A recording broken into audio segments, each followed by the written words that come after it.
Class 5th students, देखिए फिर क्या होता है कि दूसरे दिन वह बनारस चल पड़ा। कौन? माधव। पूछता पाछता वह काजी की कचहरी में जा पहुंचा। बच्चों, इसमें काजी से मतलब है जज से। वो कचहरी में यानी कि कोर्ट में जज बन गया था। काजी की कचहरी लगी हुई थी। दूर से ही उसे देखकर माधव खुशी के मारे फूला न समाया। उसने मन ही मन कहा, होशियारी लाल तो कितना होशियार है, मेरे मोती को कितना बड़ा आदमी बना दिया। वह कितना खूबसूरत और बुद्धिमान लगता है। भाई वो जज था ना, वो व्यक्ति तो, पर वो मोती थोड़े ना था। यह सोचता हुआ माधव एक किनारे खड़ा रहा। बहुत देर तक काजी की नज़र उस पर नहीं पड़ी, मतलब वो जज ने देखा ही नहीं। माधव ने बहुत कोशिश की कि किसी तरह काजी उसे देख ले, पर काजी ने उसकी तरफ नहीं देखा। अचानक काजी ने उधर नज़र घुमाई। माधव ने चट उसे दाने का थैला दिखा दिया। जब काजी उधर मुड़ता तो माधव से थैला दिखा देता। जब काजी ने बार बार माधव को ऐसा करते देखा तो उसे बुला भेजा। बार बार कोई ऐसे करेगा, भाई वो जज है, उसकी तरफ कोई ऐसे थैला दिखाएगा तो वो तो बोलेगा ना कि भाई उसे बुला के लाओ, ये कौन है, ऐसे क्यों कर रहा है मेरे को देख के।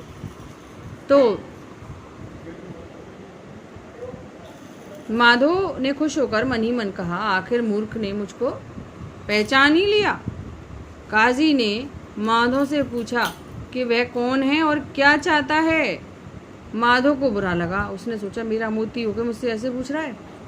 उसने कहा, क्यों रे, तू अपने मालिक को ही नहीं पहचानता? इतना घमंड हो गया तुझे?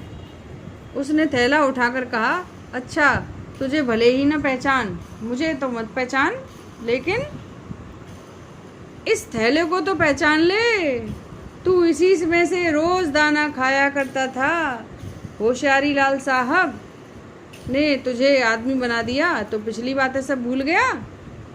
फिर कुछ नरम पड़कर माधव ने कुछ कार कर कहा, चलो बेटा मोती, घर चलो, तुम्हारी मालकिन तुम्हारा रास्ता देखती होगी। मालकिन कौन? उसकी पत्नी। तो वो उसको पुचकार रहा था। वो सोच रहा था कि मेरा गधाई है ये जो यहाँ पर आकर जज बन गया है।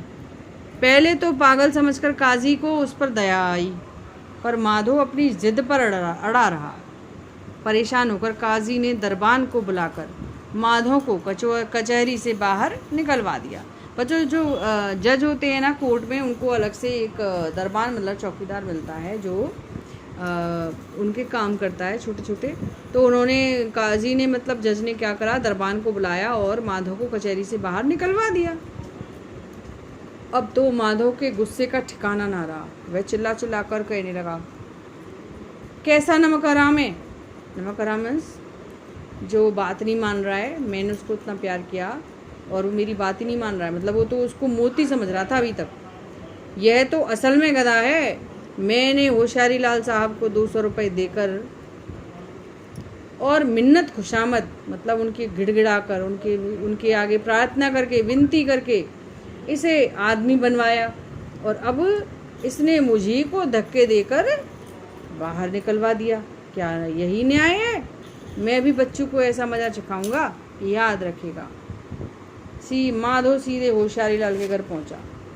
होशियारी लाल को सारा किस्सा सुनाकर उसने कहा, मैंने कभी नहीं सोचा था कि मोती ऐसा नमक हराम निकलेगा।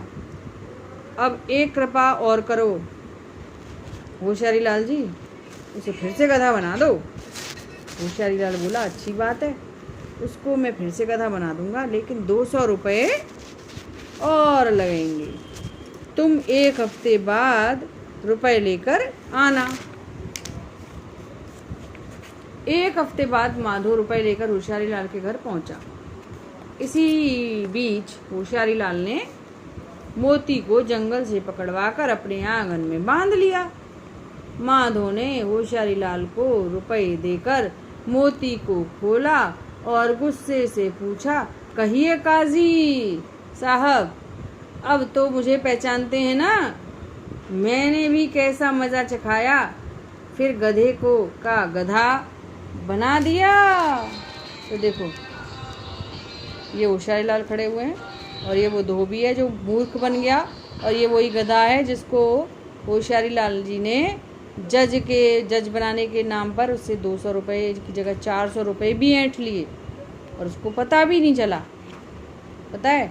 तो इसीलिए आप सब बुद्धिमान बनो, ठीक है। आपको कोई भी ऐसे ठगने ना पाए, कोई आपका गलत फ़ायदा ना उठा पाए, इसलिए हर जगह बुद्धि से काम लेना चाहिए।